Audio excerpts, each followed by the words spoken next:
বিসমিল্লাহির রহমানির রহিম। সংগ্রামী সকল ফেসবুক ভাই বোন বন্ধু, বাংলাদেশের বাইরে এই ভিডিওটি যারা দেখবেন, আমার পক্ষ থেকে জানাই সংগ্রামী সালাম। আসসালামু আলাইকুম। সংগ্রামী উপস্থিতি, আশা করি আপনারা ভালোই আছেন।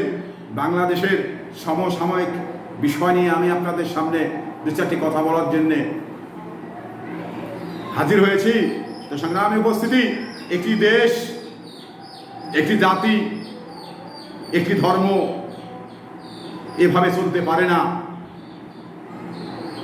আজকে সারা বাংলাদেশে যে একটি কলঙ্ক অধ্যায়ের মধ্য দিয়ে একটি সরকারের পতন হলো, এটা খুনি হাসিনার পতন হলো। এটা কিন্তু অনেক ত্যাগ তিতিক্ষার পরেই, তো যাদের ত্যাগ দিয়ে, তাদের ত্যাগের বিনিময়ে নতুন একটি সরকার পেলাম। বিগত খুনি হাসিনা বিদেশে পালিয়ে গেল, এটা আমাদের জন্যে বড় একটি সুখবরের বিষয়। তো এই সুখবরটা বয়ে আনার জন্যে আল্লাহ পাকের পক্ষ থেকে এই কোটা সংস্কার আন্দোলনের ছাত্র ভাইদের মধ্য দিয়ে একটি নতুন একটি সরকারের অধ্যায় শুরু হলো। তো এই অধ্যায়টা আসলে অন্তর্বর্তী সরকার, যে সরকার স্বল্প সময়ের সরকার, এই সরকার নতুন একটি নির্বাচিত সরকার উপহার দিয়েই এনাদের মেয়াদ শেষ হয়ে যাবে। তো সেই জায়গা থেকে একটি জাতিকে আগাতে হলে গণতন্ত্র থাকার দরকার রয়েছে। দেশকে আগাতে হলে প্রকৃত গণতন্ত্র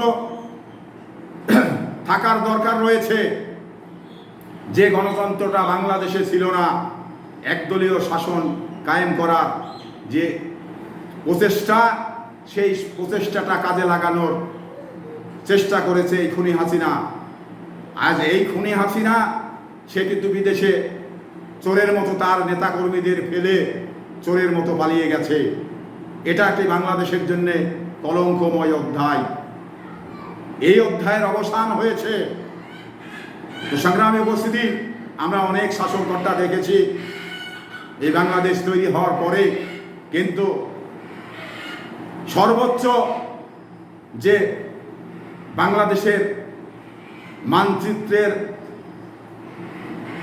গায়ে যে কালি লেপন করলো, এটা বিশ্ববাসী এই সরকারের অবদান, এই খুনি হাসিনার মানে দুর্নাম আর অপবাদ,